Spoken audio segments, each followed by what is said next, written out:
Pendapat berbeda atau dissenting opinion. Terhadap putusan Mahkamah Konstitusi aku terdapat pendapat berbeda atau dissenting opinion dari 3 orang hakim konstitusi, yaitu Hakim Konstitusi Saldi Isra, Hakim Konstitusi Eni Nurbaningsih, dan Hakim Konstitusi Arif Hidayat sebagai berikut. Dipersilahkan. Terima kasih Pak Ketua. Saya hanya akan bacakan ringkasan dari dissenting ini. Menimbang bahwa sebelum sampai pada materi pokok atau inti pendapat berbeda atau dissenting opinion, saya akan menguraikan terlebih dahulu berkenaan dengan pemilu yang jujur dan adil sebagai bagian azas atau prinsip fundamental pemilu yang diatur dalam Undang-Undang Dasar 1945 sebagai berikut. Setelah membaca Undang-Undang Dasar 1945 secara komprehensif, dapat dipahami bahwa sistem politik demokrasi yang hendak dibangun adalah demokrasi yang bermartabat dalam kerangka persatuan dan kesatuan bangsa. Untuk itu, Undang-Undang Dasar 1945 menegaskan bahwa pemilu sebagai mekanisme demokrasi harus dijalankan secara jujur dan adil.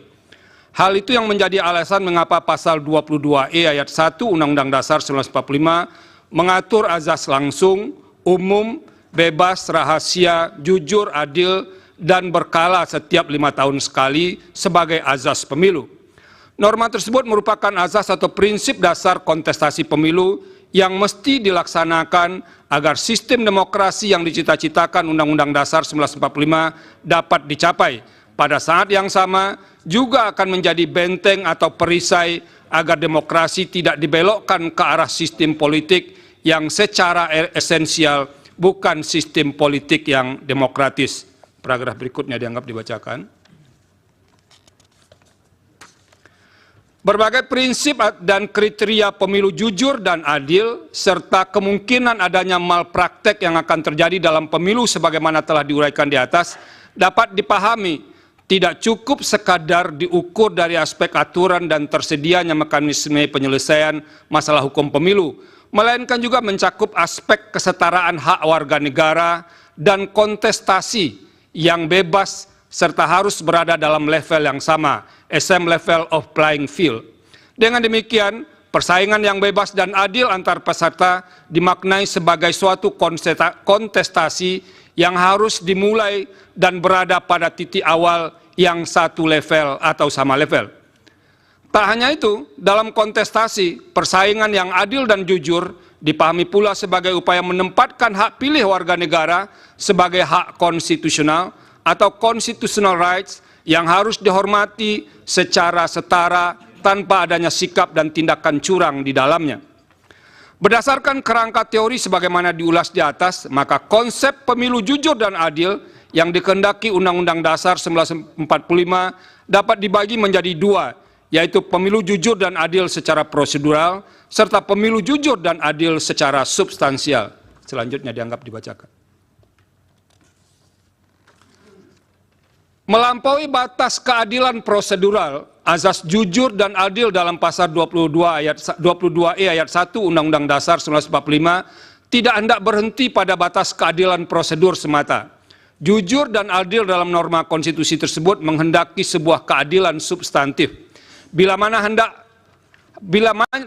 hanya sebatas keadilan prosedural, azas pemilu jujur dan adil dalam Undang-Undang Dasar 1945 tersebut tidak akan pernah hadir. Sebab pemilu pada masa Orde Baru pun berjalan memenuhi segala prosedur yang ada, yang dilaksanakan memenuhi standar mekanisme yang ditentukan dalam Undang-Undang Pemilu ketika itu. Namun secara empirik, pemilu Orde Baru tetap dinilai curang karena secara substansial pelaksanaan pemilunya berjalan dengan tidak fair, baik karena faktor pemihakan pemerintah pada salah satu kontestan pemilu maupun karena faktor praktek penyelenggaraan pemilu yang tidak memberi ruang kontestasi yang adil bagi semua kontestan pemilu. Oleh karena itu, azas jujur dan adil dalam norma pasal 22E ayat 1 Undang-Undang Dasar 1945 menghendaki sebuah keadilan dan kejujuran pemilu yang lebih material. Jujur dan adil yang dikehendaki bukan hanya sekadar sikap patuh pada aturan, melainkan sikap tidak berlaku curang, tidak berbohong, dan tidak memanipulasi atau memanfaatkan celah hukum atau kelemahan aturan hukum yang ada untuk melakukan tindakan yang secara esensial merupakan praktek curam dalam sebuah kontestasi. Artinya, jujur dan adil dalam pemilu yang diinginkan konstitusi mencapai sesuatu yang bersifat hakiki dari arti kejujuran keadilan itu sendiri. Dalam arti, ukuran kejujuran dan adil bukan sebatas melihat dari sisi formalitas prosedural hukum, melainkan juga mencakup aspek yang berada di atas hukum, yaitu etika in casu etika dalam kontestasi pemilu. Etika dimaksud meliputi aspek bagaimana aturan main pemilu dirumuskan, proses pelaksanaan yang tunduk pada sikap jujur dari semua pihak, dan kehendak untuk menahan diri oleh semua pihak untuk tidak memanfaatkan kelemahan hukum pemilu untuk berlaku curang. Pemilu jujur dan adil sesuai dengan kehendak konstitusi adalah pemilu yang diikuti dengan sikap penuh ketulusan dan tidak berbohong, tidak curang, dan tidak memanipulasi dengan jalan apapun. Pemilu jujur dan adil adalah pemilu yang diikuti dengan sikap apa adanya, di mana antara pemilih dan calon yang dipilih sama sekali tidak terikat oleh sebuah praktek transaksi politik yang tidak didasarkan pada sikap dan tindakan yang mencederai kejujuran dan keadilan pemilu, sehingga bermuara pada rusaknya pemilu yang berintegritas. Menimbang bahwa berkenaan dengan semangat untuk mewujudkan azas jujur dan adil tersebut, sebagaimana telah ditegaskan dalam putusan akuo dan telah dipraktekkan serta menjadi pendirian sejak memutus perselisihan tentang hasil pemilu presiden dan wakil presiden 2004, Mahkamah tidak hanya memutus sebatas angka-angka statistik semata. Apabila Mahkamah dipasung dan dibatasi itu hanya menilai atau memeriksa angka semata, sama saja dengan menurunkan derajat amanah konstitusi dalam menjaga nilai-nilai konstitusi atau constitutional values dan prinsip-prinsip demokrasi, democratic principles. Secara empirik, Mahkamah tidak membatasi diri untuk hanya memeriksa dugaan kesalahan penghitungan atau perbedaan selisih suara semata. Dalam hal ini, untuk mewujudkan roh pasal 24 ayat 1 Undang-Undang Dasar 1945, dalam menyelenggarakan peradilan guna menegakkan hukum dan keadilan, Mahkamah tidak memasung dirinya dengan tafsir sempit, hanya sebatas angka. Jikalau Mahkamah memasung dirinya hanya sebatas angka, upaya mewujudkan pemilu berintegritas tidak ubahnya seperti mencari jarum dalam tumpukan jerami. Oleh karena itu, perdebatan perihal apakah Mahkamah hanya berwenang untuk memeriksa perselisihan angka saja harus diakhiri. Sebagai peradilan konstitusi, Mahkamah akan terus dan harus terus berfokus pada memeriksa berbagai persoalan yang dapat memengaruhi hasil pemilu. Selain itu, saya menyadari konstrain waktu dalam proses pembuktian dalam persidangan perselisihan hasil pemilu presiden dan wakil presiden sangat terbatas dan relatif sangat singkat. Oleh karena itu, sebagai seorang hakim saya memandang bahwa karakteristik pembuktian tersebut harus ditempatkan dalam kerangka untuk memberikan atau menumbuhkan keyakinan hakim dengan menggunakan standar yang tidak mungkin disamakan dengan pembuktian material yang ketat menggunakan prinsip beyond a reasonable doubt. Namun demikian, hakim tidak boleh memutus tanpa adanya dasar bukti sama sekali. Akan tetapi seorang hakim konstitusi dapat memutus sepanjang bukti yang ada dan fakta yang diperoleh dalam persidangan masih relevan serta menambah keyakinan pada diri hakim dalam menjalankan fungsi peradilan konstitusi sebagai amanat pasal 24C ayat 1 Undang-Undang Dasar 1945. Menimbang bahwa sekalipun tidak tunduk pada persoalan angka semata, dalam putusan aku, Mahkamah telah menyatakan permohonan pemohon tidak beralasan menurut hukum untuk seluruhnya. Terhadap pertimbangan hukum Mahkamah dalam menanggapi dalil-dalil pemohon, pada pokoknya saya memiliki posisi hukum serupa pada sebagian isu tersebut, terkecuali untuk beberapa persoalan yang menjadi tumpuan perhatian saya, termasuk sebagian argumentasi dalam permohonan. Ada dua hal yang membuat saya mengambil haluan untuk berbeda pandangan dengan pendapat mayoritas majelis hakim, yaitu dalam satu, persoalan mengenai penyaluran dana bantuan sosial yang dianggap menjadi alat untuk memenangkan salah satu peserta pemilu presiden dan wakil presiden. Dua, perihal keterlibatan aparat negara, pejabat negara, atau penyelenggara di sejumlah daerah. Karena tidak mudah untuk membelahnya secara tegas, kedua masalah tersebut akan diuraikan secara berkelindan sebagai berikut. bahwa pemohon mendalilkan persoalan di atas dalam uraian yang tersebar dalam sebagian besar permohonan, tanpa bermaksud menyederhanakan permasalahan tersebut, melainkan mempermudah dalam menjawab dalil permohonan. Saya tidak akan menanggapinya dengan memperinci setiap uraian dalil dalam permohonan. Saya mengambil inisiatif untuk menanggapi dalam dua bahagian besar. Pertama, melihat aspek dalil dan fakta yang dikemukakan secara konkret dan spesifik, kemudian melihatnya secara umum dalam konteks pengelolaan anggaran negara dan pelaksanaan program pemerintah dalam kurun waktu yang berdekatan dengan penyelenggaraan pemilu. Dalam permohonannya, pemohon mengungkapkan fakta dan kejadian tertentu secara spesifik, yaitu dukungan yang diberikan Presiden terhadap pihak terkait, pasangan calon Presiden dan Wakil Presiden nomor urut 2. Dukungan dimaksud sebagaimana dalil pemohon dilakukan dengan cara mengalokasikan anggaran negara tertentu dan diwujudkan melalui pelaksanaan program pemerintah berupa penyaluran dana bantuan sosial. Ditambahkan oleh pemohon, salah satu mekanisme penyaluran dana bantuan sosial dilakukan dan atau dikemas beriringan dengan kunjungan kerja Presiden ke beberapa daerah.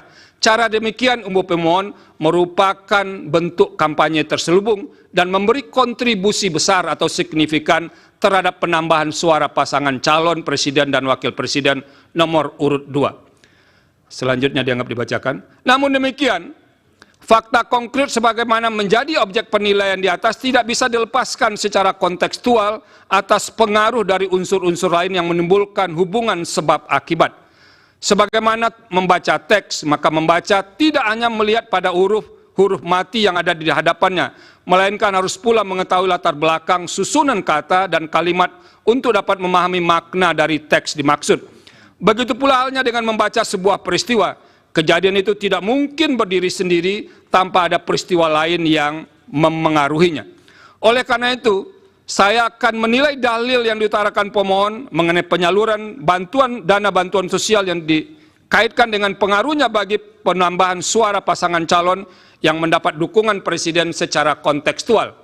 Hal ini pun sejatinya yang menjadi pertimbangan Mahkamah secara umum dengan mengambil inisiatif untuk memanggil dan meminta keterangan beberapa menteri dalam persidangan. Saya percaya Mahkamah pun ingin menggali lebih dalam terhadap dalil-dalil dan fakta yang diungkapkan oleh pemohon dan memeriksa silang dalil tersebut kepada pihak yang berwenang berkenaan dengan penyaluran dana bantuan sosial dikaitkan dengan unsur-unsur lain yang menimbulkan relasi sebab akibat.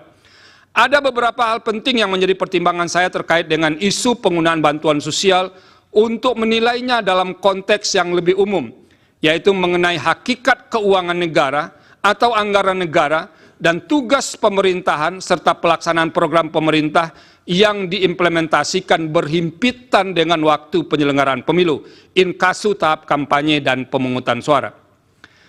Yang menjadi persoalan besar dalam kaitan antara penggunaan uang dalam pemilu adalah berkenaan dengan sumber dana tersebut. Jikalau uang yang digunakan peserta pemilu bersumber dari keuangan publik atau anggaran negara, maka derajat persoalan yang harus dihadapi akan bertambah berkali lipat. Sebab penggunaan keuangan negara yang tidak sesuai dan dapat diartikan sebagai penyalahgunaan kekuasaan. Padahal secara konstitusional, hakikat keuangan negara harus dipergunakan bagi kepentingan umum yang sebesar-besarnya kemakmuran rakyat. Pasal 23 ayat 1 Undang-Undang Dasar 1945, tanpa boleh ditunggangi untuk kepentingan yang bersifat pribadi maupun segelintir kelompok. Selanjutnya dianggap dibacakan. Dalam konteks penyelenggaraan pemilu presiden dan wakil presiden tahun 2024, program pemerintah tidak sepenuhnya dapat dilekatkan dengan aspek teoritis dalam konsep political budget cycle, sebab tidak terdapat petahana dalam pemilihan presiden dan wakil presiden. Presiden yang saat ini memegang jabatan tidak menjadi peserta pemilu, meskipun sebagai pribadi orang yang sedang memegang jabatan tersebut tetap memiliki hak untuk memberikan dukungan politiknya kepada salah satu pasangan calon peserta pemilihan. Konsekuensinya, ia juga diberi dan memiliki kesempatan untuk melakukan kampanye dalam rangka mempengaruhi pemilih untuk memberikan suaranya kepada pasangan calon yang didukungnya. Akan tetapi, dukungan tersebut semestinya adalah dalam kapasitasnya sebagai pribadi dan bukan sebagai pemegang kekuasaan pemerintah yang masih harus menyelesaikan program-program pemerintahannya. Pada titik inilah Kemudian yang menjadi sulit untuk menilai tindakan seorang presiden sebelum dan selama penyelenggaraan pemilu. Dalam hal ini, orang yang memegang jabatan tertinggi di jajaran pemerintahan tersebut dapat saja berdalih bahwa percepatan program yang dilakukannya adalah dalam rangka menyelesaikan program pemerintahan yang akan habis masa jabatannya. Namun program dimaksud pun dapat digunakan sebagai kamuflase dan dimanfaatkan sekaligus sebagai piranti dalam memberikan dukungan atas pasangan calon peserta pemilihan presiden dan wakil presiden. Dalam upaya menilai dan memutus persoalan ini, dengan memeriksa secara saksama bukti-bukti yang disampaikan oleh para pihak dalam persidangan, ditambah dengan keterangan yang disampaikan oleh para menteri, fakta persidangan menunjukkan bahwa aturan prosedural pengelolaan anggaran negara telah dilalui secara patut dan layak sehingga dalam proses dan tata kelola tidak mengindikasikan ada kesalahan administrasi. Namun demikian, tugas utama seorang hakim adalah memutus perkara yang diajukan kepadanya, ke hadapannya secara adil. Selain itu, hakim harus menemukan kebenaran sesuai dengan fakta dan didukung oleh bukti yang meyakinkan. Dalam menjalankan kewenangan untuk memutus perselisihan hasil pemilu presiden dan wakil presiden, pemeriksaan persidangan yang dilakukan mahkamah didominasi oleh karakteristik untuk melakukan penilaian terhadap fakta atau judek faksi. Terlebih apabila dalam dalil-dalil yang diajukan pemohon mengemukakan argumentasi atas terjadinya pelanggaran pada aturan pemilu, fakta tersebut pun sedapat mungkin diukur berdasarkan norma dalam aturan hukum pemilu. Saya meyakini bahwa tidak ada hukum, saya meyakini bahwa tidak ada aturan hukum yang sempurna, terlebih sempurna, kecuali hukum yang dibuat oleh yang Maha Kuasa. Aturan hukum yang disebut amat lengkap dan mengatur secara rinci setiap tindakan manusia hanyalah klaim dari pembentuknya semata. Senantiasa akan ada dan ditemukan celah aturan hukum dan kemudian dapat dimanfaatkan untuk memenuhi kepentingan pribadi dan terlindung dari ancaman pelanggaran norma hukum. Begitu pula halnya dengan hukum pemilu. Ada celah hukum dalam hal aturan mengenai penggunaan anggaran negara melalui pengejawantahan program pemerintah pada masa yang berdekatan atau berhimpitan dengan penyelenggaraan pemilu. Di samping itu, pada kasus pemilu presiden dan wakil presiden tahun 2024 pun terdapat kekhususan dalam hal posisi presiden yang bukan berstatus sebagai petahana, bukan menjadi pihak yang terlibat sebagai peserta pemilu, melainkan sebagai pihak yang dinilai memberikan dukungan terhadap salah satu pasangan calon. Hal ini memicu pandangan kritis yang disampaikan oleh sebagian kelompok masyarakat. Dampak yang dikhawatirkan adalah peserta pemilu tidak bermain pada lapangan kontestasi yang sama. Terlebih fakta hukum yang ada di sekitar atau pada tahap kampanye berlangsung, kunjungan presiden ke daerah menunjukkan peningkatan intensitas dibandingkan biasanya. Faktor yang mendukung hal tersebut antara lain adalah keadaan adanya celah aturan hukum dalam undang-undang pemilu yang berpeluang dimanfaatkan. Perumpamaan kondisi demikian ibarat banyak orang melihat asap mengepul membubung tinggi, tapi tiada satu pun yang dapat menemukan titik api yang menjadi sumber asap itu. Pada titik inilah moralitas atau etika memainkan peran penting agar tidak memanfaatkan celah atau kekosongan aturan hukum, legal loopholes. Bagaimanapun dampak dari dukungan tersebut kepada salah satu peserta pemilu menyebabkan ketidaksetaraan peserta dalam kontestasi perebutan suara rakyat. Padahal salah satu bentuk nyata perwujudan azas adil dalam pemilu adalah adanya upaya para peserta pemilu berada pada posisi yang setara. Suasana kebatinan demikian seharusnya dipahami semua penyelenggara pemilu dan pejabat negara untuk menerapkan standar etika tertinggi, the highest moral standard. Berdasarkan pertimbangan di atas, secara kelembagaan, saya memahami posisi mahkamah atau mayoritas hakim yang terkendala oleh banyak pertimbangan, terutama soal bukti dan penilaian atas bukti yang sehingga tidak dapat bergerak lebih jauh. Namun demikian, secara pribadi, sebagai hakim, saya memiliki keyakinan yang berbeda. Saya ulangi, maaf. Namun demikian, secara pribadi, sebagai hakim, saya memiliki keyakinan yang berbeda dengan sebagian hakim yang lain. Dalam hal ini, terdapat fakta persidangan perihal pemberian atau penyaluran bansos atau sebutan lainnya yang lebih masif dibagikan pada rentang waktu yang berdekatan atau berhimpitan dengan pemilu. Praktek demikian merupakan salah satu pola yang jamak terjadi untuk mendapatkan keuntungan dalam pemilu yang disebut dengan electoral incentive. Keterlibatan beberapa menteri aktif yang menjadi tim kampanye dalam membagi bansos terasosiasi dengan jabatan presiden secara langsung maupun tidak langsung sebagai pemberi bansos memunculkan atau setidaknya berpotensi atas adanya konflik kepentingan dengan pasangan calon. Sementara itu merujuk fakta yang terungkap dalam proses persidangan. Menteri yang terkait langsung dengan tugas tersebut, inkasu Menteri Sosial, yang seharusnya memiliki tanggung jawab terhadap pemberian bansos, menyampaikan keterangan bahwa tidak pernah terlibat dan atau dilibatkan dalam pemberian atau penyaluran bansos secara langsung di lapangan.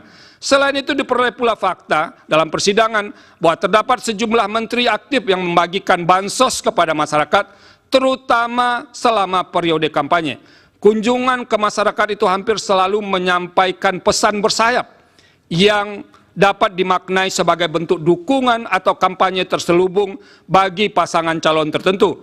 Padahal ketika kegiatan para menteri membagikan dana bansos atau dana lain yang berasal dari APBN, norma pasal 281 ayat 1 Undang-Undang Pemilu antara lain menyatakan, menteri harus memenuhi ketentuan tidak menggunakan fasilitas dalam jabatannya kecuali fasilitas pengamanan bagi pejabat negara sebagaimana diatur dalam ketentuan peraturan perundang-undangan dan menjalani cuti di luar tanggungan negara. Berdasarkan pertimbangan hukum dan fakta tersebut, pembagian bansos atau nama lainnya untuk kepentingan elektoral menjadi tidak mungkin untuk dinafikan sama sekali. Oleh karena itu, saya mengemban kewajiban moral atau moral obligation untuk mengingatkan guna mengantisipasi dan mencegah terjadinya pengulangan atas keadaan serupa dalam setiap kontestasi pemilu. Terlebih dalam waktu dekat yang hanya berselang berbilang bulan dan akan dilaksanakan pemilihan kepala daerah dan wakil kepala daerah serentak secara nasional. Penggunaan anggaran negara atau daerah oleh petahana, pejabat negara atau oleh kepala daerah demi memenangkan salah satu peserta pemilihan yang didukungnya dapat dimanfaatkan sebagai celah hukum dan dapat ditiru menjadi bahagian dari strategi pemilihan.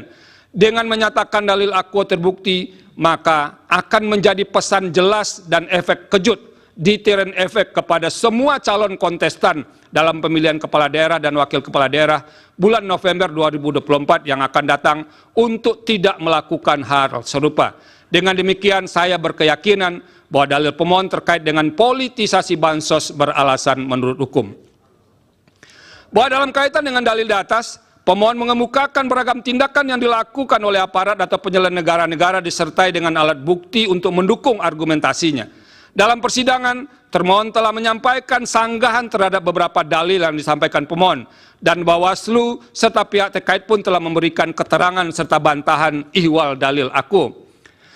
Salah satu posisi atau jabatan pemerintah yang kerap muncul dalam fakta persidangan adalah persoalan netralitas penjabat atau PJ kepala daerah dalam proses pemilu. Sebagaimana kita pahami, PJ kepala daerah yang terdapat di sekitar PJ kepala daerah yang terdapat di sekitar tahapan pemilu 2024, ini maaf tolong diperbaiki 2024, termasuk pemilu presiden dan wakil presiden merupakan konsekuensi masa transisi menuju penyelenggaraan pemilihan kepala daerah dan wakil kepala daerah serentak pada bulan November 2024. Sebagai PJ kepala daerah, mereka bukan berasal dari hasil pemilu, tapi ditunjuk oleh pejabat yang berwenang, inkasu Menteri Dalam Negeri atau Presiden. Secara normatif, eksistensi PJ kepala daerah didasarkan pada norma 201 ayat 9, ayat 10, dan ayat 11 Undang-Undang 10 2016. Artinya, pengisian PJ kepala daerah telah direncanakan dan diatur jauh sebelum penyelenggaraan pemilu 2024. Selain berkenaan dengan PJ kepala daerah, kepala desa termasuk salah satu aparatur negara yang kerap didalilkan pemohon, khususnya terkait dengan netralitas aparatur penyelenggara. Ikhwal hal tersebut didasarkan pada fakta di persidangan, terdapat banyak laporan kepada pengawas pemilu terkait dengan netralitas PJ kepala daerah, karena dinilai memihak kepada salah satu pasangan calon. Selain itu, pengerahan kepala desa pun menjadi fakta yang dilaporkan dan juga muncul di persidangan. Setelah membaca keterangan Bawaslu dan fakta yang terungkap di persidangan, serta mencermati alat bukti para pihak secara saksama, saya menemukan bahwa terdapat masalah netralitas PJ kepala daerah dan pengerahan kepala desa yang terjadi antara lain di Sumatera Utara, Jakarta, Banten, Jawa Tengah, Kalimantan Barat, dan Sulawesi Selatan.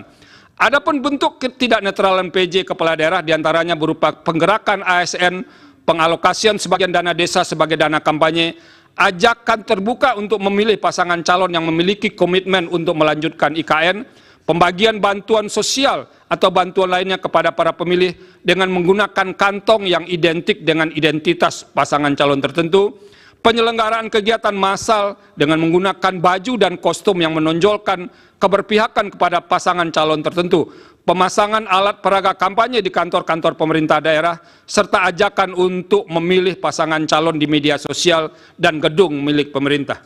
Selain soal netralitas PJ kepala daerah, terungkap juga sebagai fakta di persidangan adanya pengerahan atau mobilisasi kepala desa antara lain seperti di Jakarta dan di Jawa Tengah. Berbagai bentuk ketidaknetralan tersebut telah dilaporkan kepada Bawaslu dan sebagiannya terbukti. Terhadap laporan yang terbukti tersebut, Bawaslu telah merekomendasikan kepada instansi terkait seperti Komisi Aparatur Sipil Negara untuk menindaklanjuti karena terbukti melanggar peraturan perundang-undangan lainnya. Berkaitan dengan ketidaknetralan tersebut, KSN pernah merilis hasil survei pada Desember 2023 yang menunjukkan bahwa sebagian PJ kepala daerah dinilai belum optimal dalam pengawalan netralitas ASN. Salah satu penyebab utamanya adalah intervensi politik sehingga membuat ASN melanggar netralitas. Sementara itu sebagian laporan yang disampaikan kepada Bawaslu dinilai tidak terbukti karena tidak memenuhi syarat formil atau material. Namun Bawaslu tidak memberitahu kekurang lengkapan syarat dimaksud. Hal demikian sebenarnya dapat dipandang sebagai cara Bawaslu menghindar untuk memeriksa substansi laporan yang berkenaan dengan pelanggaran pemilu. Meskipun demikian, saya berkeyakinan bahwa telah terjadi ketidaknetralan sebagian PJ kepala daerah, termasuk perangkat daerah, yang menyebabkan pemilu tidak berlangsung secara jujur dan adil. Semua ini bermuara pada tidak terselenggaranya pemilu yang berintegritas. Dengan demikian, dalil pemohon aku beralasan menurut hukum. Menimbang bahwa berdasarkan seluruh pertimbangan hukum di atas, dalil pemohon sepanjang berkenaan dengan politisasi bansos dan mobilisasi aparat atau aparatur negara, penyelenggara negara adalah beralasan menurut hukum. Oleh karena itu, demi menjaga integritas penyelenggaraan pemilu yang jujur dan adil, maka seharusnya Mahkamah memerintahkan untuk melakukan pemungutan suara ulang di beberapa daerah sebagaimana yang disebut dalam pertimbangan hukum di atas. Terima kasih. Yang Mulia, Prof. Penny. Terima kasih.